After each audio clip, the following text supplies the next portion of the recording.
اعوذ باللہ من الشیطان الرجیم بسم اللہ الرحمن الرحیم والعصر ان الانسان لفی خسر الا الذین آمنوا وعملوا الصالحات وتواصوا بالحق وتواصوا بالصبر صدق اللہ العظیم۔ اللہم صلی علی محمد وعلی آل محمد کما صلیت علی ابراہیم وعلی آل ابراہیم انک حمید مجید۔ اللہم بارک علی محمد وعلی آل محمد کما بارکت علی ابراہیم وعلی آل ابراہیم انک حمید مجید۔ گرامی قدر، جس سورت کی میں نے تلاوت کی ہے سورۃ العصر، یہ مکی سورت ہے۔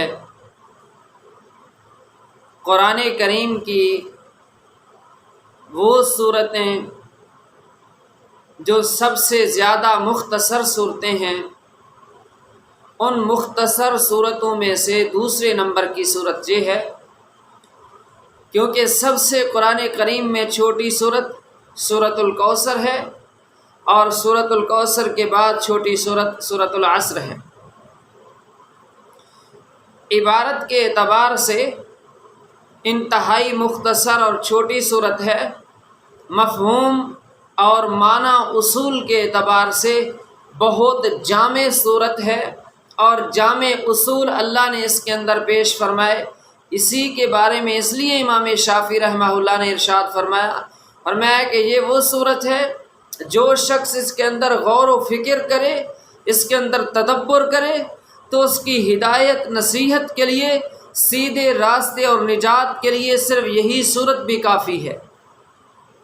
چونکہ اللہ رب العزت نے اس صورت کے اندر وہ اصول پیش فرمائے ہیں جو بنیادی طور پہ تمام قرآن و سنت کا ایک مجموعہ اور مختصر جو خلاصہ بنتا ہے، اللہ نے وہ اس صورت کے اندر پیش فرما دیا۔ والعصر، فرمایا کہ قسم ہے زمانے کی، ان الانسان لفی خسر، بے شک کہ انسان خسارے کے اندر ہے، انسان خسارے میں ہے۔ اللہ نے زمانے کی قسم اٹھا کر پھر انسان کے خسارے اور اس کے نقصان کا ذکر فرمایا۔ اب ہمیں سمجھنا ہوگا کہ یہاں زمانے سے مراد کون سا زمانہ مراد ہے۔ حقیقت حال یہ ہے جو قرآن کریم کی ان آیات سے اور پھر جو ایک تاریخی پس منظر سے اور اسلاف کے اقوال سے ظاہر ہوتا ہے، وہ یہ ہے کہ زمانے سے مراد مکمل انسانی تاریخ ہے، اور جو قرآن کریم کی ان آیات سے بھی مفہوم وہ آخذ ہوتا ہے، ظاہر ہوتا ہے، پوری انسانی تاریخ اس سے مراد ہے۔ فرمایا والعصر، زمانے کی قسم، زمانہ شروع سے لے کر آج تک اور قیامت کی صبح تک، ان الانسان لفی خسر، بے شک انسان خسارے میں ہے۔ اب اللہ نے گویا کہ پچھلی تاریخ کو دو حصوں کے اندر تقسیم فرما دیا ہے۔ ایک تو یہ کہ انسان خسارے میں ہے، گویا پچھلی ماضی کی جو تاریخ ہے اس کو اللہ نے یہاں یاد دلوایا کہ انسان خسارے میں ہے۔ اس کی مثال گزرا ہوا زمانہ اور سابقہ ادیان ہیں۔ آپ ان کی تاریخ کے اندر دیکھ لیں کہ انسان کتنے بڑے خسارے کے اندر جا رہا ہے، اور وہ لوگ کتنے بڑے خسارے کے اندر گئے۔ اور اب یہاں خسارے سے مراد کون سے لوگ ہیں؟ جنہوں نے سابقہ انبیاء کی نافرمانی کی ہے، رسولوں کی نافرمانی کی ہے۔ حضرت آدم سے حضرت نوح علیہ السلام، حضرت نوح علیہ السلام سے حضرت موسیٰ کلیم، حضرت موسیٰ کلیم سے لے کر حضرت عیسیٰ روح اللہ، حضرت عیسیٰ سے لے کر محمد رسول اللہ صلی اللہ علیہ وسلم تک، یہ تمام انبیاء درمیان میں 1,24,000 کم و بیش جتنے انبیاء کرام آئے ہیں۔ اب ان کی تاریخ اللہ نے یہاں مختصر لفظ کے اندر، ایک مختصر آیت کے اندر پیش کر دی ہے۔ والعصر، فرمایا قسم ہے زمانے کی، ان الانسان لفی خسر، بے شک انسان خسارے کے اندر ہے۔ اب اس کے خسارے کو آپ نے دیکھنا ہے تو ماضی کو دیکھ لیں۔ آپ ماضی کو دیکھیں کہ سابقہ انبیاء کرام کے زمانے میں جب لوگ رسولوں اور پیغمبروں کی نافرمانی کرتے تھے، تو نافرمانی کرنے والوں کا خسارہ اور انجام آپ کے سامنے ہے۔ کسی قوم کو اللہ نے ہوا کے ساتھ برباد کیا، کسی قوم کو تباہ کیا اللہ نے بارش کے ساتھ، کسی قوم کو تباہ کیا اللہ نے طوفان کے ساتھ، کسی قوم کو برباد کیا اللہ نے پانی کے سیلاب کے ساتھ۔ تو گویا مختلف طریقوں سے قوموں کو اللہ نے تباہ و برباد کیا۔ کیوں تباہی بربادی کی طرف وہ قومیں گئیں؟ جب وہ اپنے زمانے کے نبی اور رسولوں کے مخالف ہوئے، نبی اور رسولوں کے نافرمان ہوئے، تو اللہ نے وہاں چھوٹی سے لے کر بڑی قوموں تک، کمزور قوم سے لے کر طاقتور تک سب کو نیست و نابود کر دیا۔ فرمایا آپ پچھلی تاریخ کو دیکھ لیں، ان الانسان لفی خسر، بے شک کہ انسان خسارے میں ہے۔ میرے نبی ان کو دن رات میرے طرف بلاتے رہے، میرے پیغمبر دن رات ان کو میرے طرف دعوت دیتے رہے، دیکھیں تو صحیح ان میں سے کون خسارے کے اندر گئے۔ اور جب آپ تاریخ کے اوراق کھول کر دیکھیں گے، تاریخ کے اوراقوں پہ آپ نظر دوڑائیں گے، آپ کے سامنے بالکل واضح روز روشن کی طرح اشاں ہو جائے گا، جو پیغمبر کے نافرمان ہوئے سب وہ خسارے کے اندر گئے۔ اب گویا شاہاں اللہ رب العزت حضرت محمد رسول اللہ صلی اللہ علیہ وسلم کے لیے قوم کو، لوگوں کو اور قیامت کی صبح تک آنے والے انسانوں کو پچھلی قوموں کی یاد دلوا کر نبی پاک صلی اللہ علیہ وسلم کی فرما برداری کی طرف تیاری دے رہے ہیں کہ جیسے وہ نافرمان ہوئے اور پھر نافرمانی میں تباہی کی طرف چلے گئے، اور ان میں سے کامیاب کون ہوئے تھے؟ ان میں کامیابی کی طرف کون گئے؟ جو نبی اور رسولوں پر ایمان لائے، نبی اور رسول کی فرما برداری کی، اللہ نے ان کو کامیاب فرما دیا۔ تو گویا کہ پچھلی تاریخ آپ کے سامنے ہے۔ اب میرے پیغمبر صلی اللہ علیہ وسلم جو آپ کے سامنے دعوت حق لے کر آئے ہیں، ہر ایک کو اللہ کی طرف بلا رہے ہیں، اللہ کا پیغام سب کو سنا رہے ہیں۔ اب پچھلی تاریخ کو یاد رکھنا، جیسے وہ پہلے لوگ میرے رسولوں کے نافرمان ہوئے، خسارے کے اندر گئے، اب جو میرے اس پیغمبر امام الانبیاء آخری رسول میرے آخری پیغمبر کا نافرمان ہوگا، جیسے پچھلے لوگ وہ نافرمانی کی وجہ سے خسارے میں گئے، اب بھی جو حضرت محمد رسول اللہ صلی اللہ علیہ وسلم کی نافرمانی کرے گا اسی طرح خسارے کے اندر جائے گا۔ اور پچھلی قوموں میں سے کامیابی کی طرف وہی لوگ گئے جو نبی اور رسول کے فرما بردار بنے، اب تم میں سے بھی کامیاب وہی ہوگا جو حضرت محمد رسول اللہ صلی اللہ علیہ وسلم کی فرما برداری اختیار کرے گا۔ اب فرما برداری کے لیے سب سے پہلی بات کیا ہے؟ اب قرآن کریم نے یہاں اسی کو پیش فرمایا الا الذین آمنوا وعملوا الصالحات۔ سب سے پہلی بات یہ کہ ایمان لائیں، اور ایمان لانے کے بعد حضرت محمد رسول اللہ صلی اللہ علیہ وسلم کے طریقے پہ چلتے ہوئے جو اعمال، جو طریقہ جو راستہ میرے پیغمبر بتا گئے ہیں اس کے پیچھے چلیں۔ اللہ کے محبوب پیغمبر کی فرما برداری ہی عمل صالح ہے۔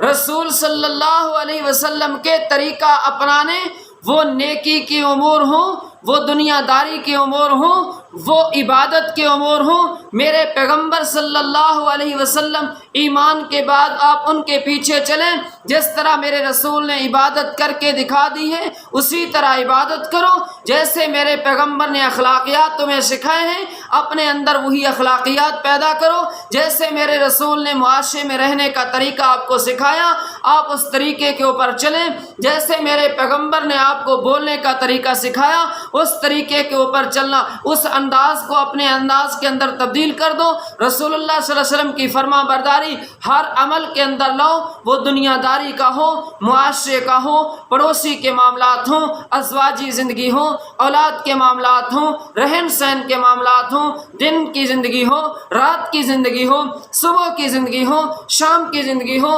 اپنی ساری زندگی کے ہر لمحہ میں پیغمبر صلی اللہ علیہ وسلم کی فرما برداری لائیں، اللہ کے ہر حکم کو میرے رسول کے طریقے کے اوپر پورا کریں۔ یہ ہے عمل صالح۔ جب آپ ایمان لائیں گے اور پھر میرے رسول کے پیچھے چلیں گے تو عمل صالح کریں گے۔ اب عمل صالح جو ہے اس کا تعلق آپ کی ذات کے ساتھ ہے، جو کرے گا اس کی ذات کے لیے ہے۔ اب اسلام نے ایک تو ہمیں ایمان کے ساتھ عمل صالح کا حکم کیا، یعنی اللہ کے احکام وہ فرائض کی صورت میں ہیں، نماز ہے، روزہ ہے، حج ہے، زکوٰۃ ہے۔ قرآن کریم کے اندر جو اللہ نے احکام ہمیں دیے ہیں وہ سب پیغمبر صلی اللہ علیہ وسلم کی سنت ہے، واجب ہے، نوافل ہے، یہ سب آپ نے عمل صالح کرنے ہیں حضرت محمد رسول اللہ صلی اللہ علیہ وسلم کے طریقے میں۔ ایمان کے بعد یہ آپ کے اوپر ہے۔ اب اس کے بعد آپ نے کیا کرنا ہے؟ آپ کی ذمہ داری اسی پہ ختم نہیں ہو جائے گی، ذمہ داری پھر آپ پہ یہ بھی ہے کہ آپ عمل صالح کے بعد جو اپنے لیے پسند کر بیٹھے ہو اب وہی دوسروں کے لیے بھی پسند کرو۔ یعنی ایمان لائے ہیں، اب لوگوں کو ایمان کی طرف دعوت دو، اور آپ خود عمل صالح کرتے ہو، پیغمبر کا طریقہ اپناتے ہو، لوگوں کے سامنے پیغمبر صلی اللہ علیہ وسلم کا طریقہ لے جاؤ۔ دو باتیں میں نے عرض کی ہیں، ایک یہ عمل آپ ایمان لائے حضرت محمد رسول اللہ علیہ وسلم پر، قرآن و سنت کے اصول کے مطابق ایمان لائے ہیں، اب ایمان لانے کے بعد آپ لوگوں کو بھی ایمان کی طرف بلاؤ۔ اور جیسے اپنے لیے آپ نے یہ فیصلہ کر لیا ہے کہ قیامت کے دن عمل صالح کے بغیر میرا نجات، میری کامیابی نہیں ہوگی، اللہ کے رسول پہ اسلام کے اصول کے مطابق بیان کردہ بنیادی اصول جو ایمانیات کے ہیں ان کے اوپر ایمان لانے کے بعد ایمان اور پھر عمل صالح، یہ دو چیزیں جب آپ نے منتخب کر لی ہیں تو اب آپ کی ذمہ داری میں یہ شامل ہے کہ اس ایمان جو آپ خود لائے دوسروں کو بھی ایمان کی طرح بلاؤ۔ اور جیسے آپ نے اپنے لیے عمل صالح کو پسند کر لیا ہے اسی طرح لوگوں کو بھی عمل صالح کی طرف بلاؤ۔ دو باتیں میں نے عرض کی ہیں، ایمان پسند کیا، لوگوں کو ایمان کی طرف بلاؤ، عمل صالح اپنائے، لوگوں کو عمل صالح کی طرف بلاؤ۔ اب دو چیزیں، جب آپ ایمان کی طرف لوگوں کو بلاؤ گے اور عمل صالح کی طرف بلاؤ گے تو اس کا ایک نتیجہ تمہارے سامنے آئے گا، ایک فیصلہ آپ کے سامنے آئے گا، ایک سوچ آپ کے سامنے آئے گی۔ وہ سوچ کیا ہوگی؟ ہو سکتا ہے جب آپ کہیں گے تو بعض وہ ہوں گے جو ماننے والے بن جائیں گے، اور بعض وہ ہوں گے جو آپ کی بات سے انکار کریں گے، آپ کی مخالفت میں بھی آ سکتے ہیں، آپ کو تکلیف بھی دے سکتے ہیں۔ آپ خود وہ حق جس کو آپ نے سمجھ لیا، ایمان پہ ایمان لائے ہیں، حق کے اوپر ایمان لائے ہیں، عمل صالح پیغمبر کا دین حق ہے، آپ اس حق کے اوپر ایمان لائے ہیں، تو لہٰذا اب جس وقت آپ حق کے اوپر آ گئے تو لہٰذا یہی حق لوگوں کے سامنے بھی پیش کرو اور لوگوں کو اس حق کے لیے تیار کرو۔ جب آپ لوگوں کو تیار کرو گے تو آپ کے مقابلے میں ایک سوچ آ سکتی ہے، آپ کے مقابلے میں لوگ کھڑے ہو سکتے ہیں، اور کیا ہوگا جب لوگ مخالفت میں آئیں گے؟ پھر اسلامی تاریخ آپ کے سامنے گواہ ہے کہ لوگ جب مخالفت میں اس راستے کے اندر آتے ہیں وہ تکلیف بھی پہنچاتے ہیں، دکھ پہنچاتے ہیں، وہ انسان کو اذیت پہنچاتے ہیں۔ تو اللہ نے یہاں پھر یہ سبق دیا، جب آپ نے حق اپنے لیے اپنایا پھر وہی حق لوگوں کو سنایا، اور اس سنانے پہ، لوگوں کو حق کی طرف لانے پہ آپ کے خلاف ہوئے، آپ کو تکلیف دے رہے ہیں، وَتَوَاصَوْا بِالصَّبْرِ، فرمایا پھر اس تکلیف کے اوپر صبر کرنا، اور جن کو آپ نے تیار کیا آپ کے ساتھ حق پہ کھڑے ہیں ان کو بھی صبر کی تلقین کرنا، حق پہ خود چلو، لوگوں کو حق کے لیے تیار کرو، لوگوں کو حق کی نصیحت کرو، اور جب حق پہ چل پڑے اب اس کی مخالفت میں آنے والی تکلیفیں برداشت کرو، اور چلنے والے جو ساتھ چل رہے ہیں ان کو برداشت کرنے کی نصیحت کرو۔ اور اس کے لیے پچھلی تاریخ آپ کے سامنے ہے کہ آخر جو ان تمام دکھ تکلیفوں کو حق کے راستے میں جھیل کے، آخری سانس تک جھیل کے اللہ تک پہنچے، موت کے منہ میں چلے گئے، کامیاب یہی لوگ ہوئے۔ وَالْعَصْرِ إِنَّ الْإِنسَانَ لَفِي خُسْرٍ، قسم ہے زمانے کی، بے شک انسان خسارے میں ہے۔ اب خسارے سے بچنے والے وہی ہیں جو ایمان لائے، عمل صالح کیے، حق بات کہتے ہیں، لوگوں کو نصیحت کرتے ہیں حق کے لیے، اور پھر حق کے مقابلے میں آنے والی تکلیف صبر کرتے ہیں اور حق پہ رہنے والوں کو صبر کی نصیحت کرتے ہیں۔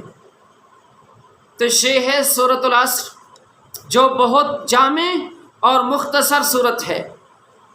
اس لیے جو قرآن کی صورت نے ہمیں سبق دیے ہیں وہ یہ ہے کہ ایک خسارہ تو وہ ہے جو ہم دنیا کے اندر اپنی آنکھوں سے دنیاوی معاملات میں خسارہ دیکھتے ہیں۔ یہ سارے خسارے عارضی ہیں، پیسے کا خسارہ، کاروبار کا خسارہ، یہ سارے خسارے عارضی ہیں۔ اصل خسارہ یہ ہے کہ جو ایمان کی دولت سے محروم ہو، اصل خسارہ یہ ہے جو عمل صالح سے دور ہو۔ ہماری اور آپ سب کی ذمہ داری میں یہ شامل ہے، ہم خود بھی ایمان کے بعد جو اللہ نے ہمیں نصیب کیے ہیں عمل صالح یعنی حضرت محمد رسول اللہ صلی اللہ علیہ وسلم کے طریقہ اپنانے والے بنیں۔ ہمارے اس چینل کا مقصد بھی یہی ہے، میری اور پوری انسانیت کی زندگی میں نبی پاک صلی اللہ علیہ وسلم کا دین آ جائے۔ اس کے لیے ہم کوشش کر رہے ہیں۔ میں تمام سامعین سے گزارش کرتا ہوں کہ آپ خود بھی اس چینل کو سبسکرائب کریں اور لوگوں کو بھی اس نیکی کے لیے دعوت دیں۔ جتنے لوگ آپ اس کے لیے جمع کریں گے، جتنے لوگ آپ اس کے لیے لائیں گے، اور وہ جب تک یہ دین سنیں گے، انشاءاللہ اللہ کے فضل سے ہم نے قرآن کریم کی جو تفسیر کرنی ہے، لوگ اس کے اندر جب تک سنیں گے اور پھر دین کے اوپر عمل کریں گے، جب تک وہ سنیں گے، سننے پہ اللہ جو ان کو اجر دے گا، تیار کرنے والے کو بھی اللہ برابر کا ثواب دے گا۔ اور اسی طرح پھر جو عمل کی طرف لوگ راغب ہوں گے، جو بھی عمل کریں گے اور عمل پہ اللہ ان کو جتنا اجر دے گا تو تیار کرنے والے کو بھی برابر کا اجر نصیب فرمائے گا۔ یہ صدقہ جاریہ ہے، ایک جذبہ، یقین اور سوچ، محکم ارادے کے ساتھ آپ یہ عزم کر کے اپنی زندگی کا ایک رخ بنائیں کہ ہم نے خود بھی حضرت محمد رسول اللہ صلی اللہ علیہ وسلم کے دین پہ چلنا ہے اور لوگوں کو بھی اس دین کی طرف بلانا ہے، اس یقین کے ساتھ کہ آپ انشاءاللہ اس کے لیے کوشش کریں گے۔ اللہ آپ سب کا حامی و ناصر ہو۔